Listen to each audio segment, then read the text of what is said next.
Hello everybody, my name is KingStix and today I want to talk to you about AD carry. Essentially, if you're in gold or lower, I don't really recommend playing AD carry because you have to rely on your support quite a bit.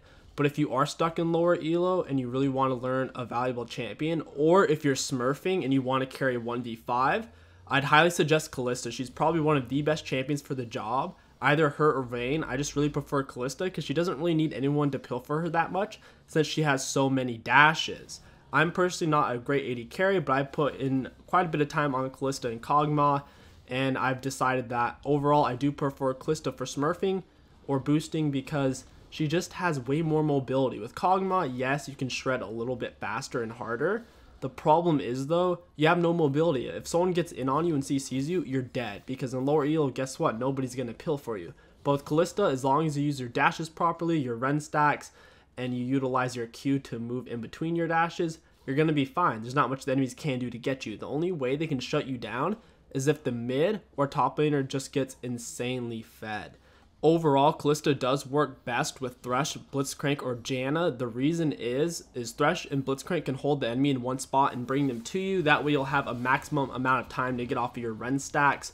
The reason why Janna is really good is she'll boost your AD, and she's really good at kiting with her shield and her ultimate and tornado to where the enemies can't get a solid grasp on you. Things like Lulu and Karma are okay. A big problem with them is their speed up they have is kind of wasted because whenever Kalista is auto attacking and dashing, extra movement speed doesn't really help her out. Whenever Kalista's dashing and auto attacking, if you get a speed up from Lulu or Karma, it's not going to make your dashes any longer or any faster. If you want to start smashing games and just pulling in the wins, the most important thing you're going to need to do on Kalista, go into the practice tool, set up a few dummies, buy Berserker Greaves, Blade of the Rune King, and a Hurricane. This is all the attack speed you'll need to practice with at first. If you want to go super ham, you can just max out your attack speed on her and just get really good at her dashes. But essentially, all you want to do is try to attack the dummies non-stop. Don't stop moving, be in a constant state of dashing, and work your way around them. Move around in circles, half circles, and then at some point just practice moving erratically. So move 2 dashes in one direction and then change directions altogether. 2 dashes move back, 2 dashes move forward, all that sort of stuff. After you get good at not stopping while dashing, once you master this, you'll find that poking, harassing, and securing kills in lane will become much easier. Once you feel like you've gotten the hang of this, go ahead and start moving around the map. Make sure you turn your cooldowns onto instant. That way you can use your Q as much as you want. You need to learn what walls you can jump over and which ones you can't. Pretend this Grump is a champion and I'm just kiting him back and forth, jumping over the wall. You need to know this kind of stuff whenever you're being chased through the jungle, especially. It can be really useful in knowing what walls you can and can't get over with an auto attack or a Q. In general, your Q and auto attack do go the same distance. However, I will say if you try to use your Q to move in a direction that you're not actually throwing it, it's much more difficult. So here I'm kiting the blue buff, moving over the wall. I have to be basically right on top of it. So that way every pixel of the distance I'm dashing isn't moving towards the wall, but it's actually moving over it. And whenever I try to Q through it, it's actually a lot more difficult whenever I'm facing away and jumping opposite. But whenever I jump the same direction that I'm throwing it, it's much easier and it overall puts you slightly farther. There's more walls you can jump over whenever you are throwing your spear in the same distance that you're traveling. Whenever you're trying to throw it in one direction and move the opposite, it's a lot more difficult. There are a lot of walls around League of Legends. I'm not going to show you every single one in this video. These are just some of the primary ones I use, but they're really all over the map. Pretty much on any wall that's thin and isn't too beefy, you can jump over. There's a spot in the Baron Pit, a spot in the Dragon Pit, and there's a lot of spots like this throughout the jungle. But you really want to get a hang of it jumping over with your normal autos and your Q. So like I said, make sure you turn your cooldowns onto 0 and just get a hang of practicing jumping over them. That way, if you ever are in a game and you're trying to run away or get a chase down, you can cut some huge corners like what Riven players do and secure the kill or get away. Take your time, get it down, and you won't regret it. You're going to use it a lot in a real game. I apologize in advance. I have a really shitty clackety keyboard, so you're going to be hearing a lot of clicking noises, so just be aware. I want to show you guys some very specific maneuvers you're going to need to be making in the early game. It's going to be a little bit different since there's no supports and this is a CP, but it's just about the basics. Alright, so typically in lane, you want to start pushing on Kalista for the most part. So you get an auto off on minion, auto the champion, you auto the minion again, and then you use your E. So whenever I did this, it reset my E cooldown since I killed the minion and I did extra damage to the Garen. Whenever you're about to miss a minion and you feel like you might not kill it, whenever you go to auto it, while it's in midair, just so tap E. So look, I'll show you what I mean. Come on, Garen.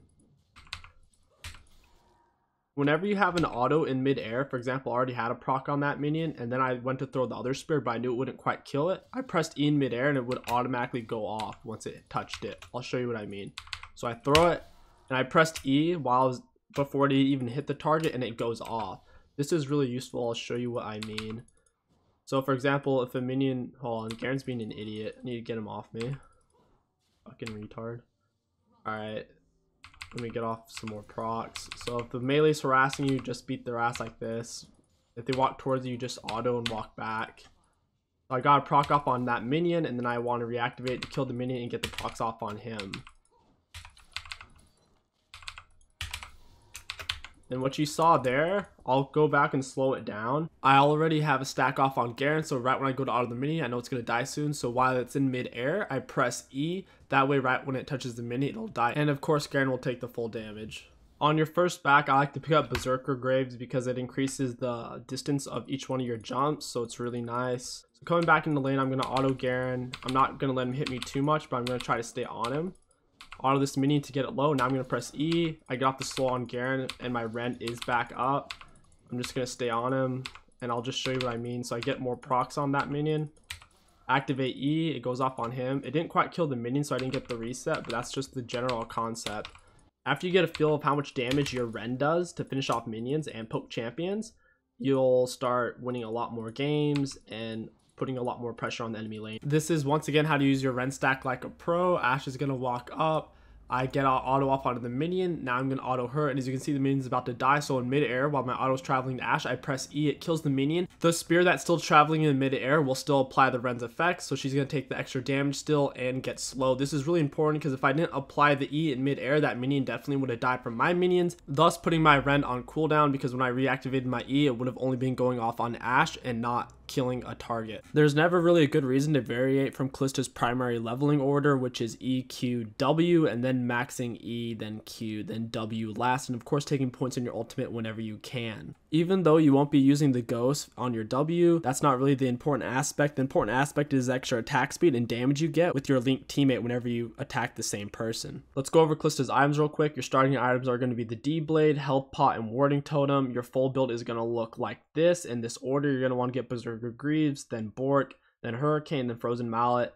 Then you're going to want to get some armor penetration. Now, you don't have to get armor penetration if they don't have a tank, but 9 times out of 10, the enemy team's going to have at least one tank, and you're really going to want that last Whisper. Make sure you always get Frozen Mallet after you build Hurricane. If you get Frozen Mallet before you get Hurricane, it's going to be pretty useless. Alright, for your optional items, you have a few choices. Of course, you're going to want to upgrade the last Whisper into Immortal Reminder or Lord Dominic's Regard at some point. Just make sure you get them in this order. I would personally go for Lord Dominic's Regard if they have at least one really beefy tank. If they have 2 or more healers on their team or 2 or more healing based champions, I would probably go for Immortal Reminder instead. Now for your 6th and final item, you can really choose from any of these. I would go for Gunzu's Rage Blade if they're mostly tanky and don't have proper damage. If your team has insane pill like multiple supports, I might go for IE or a Phantom Dancer. If your team doesn't have proper pill, go for Mercurial Scimitar. And if the enemy team has 2 or more 80 carries, I usually go for something like a Thornmail because it makes me even more tanky. They can't one-shot me or anything like that. Plus, if you get Thornmail, you don't have to waste money on Moral Reminder. You can just go for the Lord Dominic's Regard. Kalista's runes are almost always the same, so pay attention. You're always going to want to press the attack. In theory, Lethal Tempo seems like it would be a good idea, but trust me, it's really not. I've tried it many times and it just never really has a good payoff, especially in lane phase. The extra attack speed doesn't help you out that much since you're usually relying off of your Ren and minions to proc that damage, not just raw auto attacks. Overall, I do highly recommend press the attack. Then I do take Triumph because of the extra healing and gold. Alacrity is really important. You need that extra attack speed. Last Stand is amazing since enemies can't ever quite finish you off. For the second tree, I like to go Domination because Sudden Impact is so good on Kalista since she has constant dashes. And Sudden Impact only has like a 4-second cooldown, so you can pretty much always use it. And then finally, I do take Ravenous Hunter. It's just really strong. It gives you that extra damage off of your ability, so whenever you have a bunch of Ren stacks on multiple targets and you pop it, you'll get a pretty big burst of extra healing, which is really strong. This is overall the best page, and I highly recommend it for all Kalista players. And that is going to wrap up this video. If you guys like the video and want to support the channel, don't forget to like, comment, and subscribe. It really does help me out a lot. My name is KingStix. Thank you for watching, and I'll catch you guys next time.